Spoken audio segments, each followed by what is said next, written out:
ਤੇ ਆਪਣੀ ਮੰਜੀ ਤੇ ਜਾਉਂ ਤੇ ਹੱਥ ਲੇਟਣ ਡੇ ਨੀਂਦਰ ਆਉਣ ਡਈ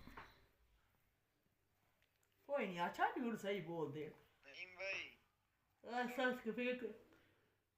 ਆਪੇ ਮੱਤ ਆ ਗਈ ਨੇ ਹੁਣ ਤੇ ਆਪੇ ਪਛਾਣ ਹੋ ਗਈ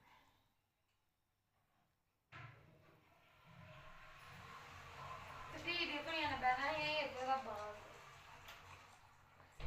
ਸਹੀ ਹਾਲ ਤੱਕ ਦੀਦੀ ਕੁੜੀਆਂ ਨੇ ਹੁੰਦੀ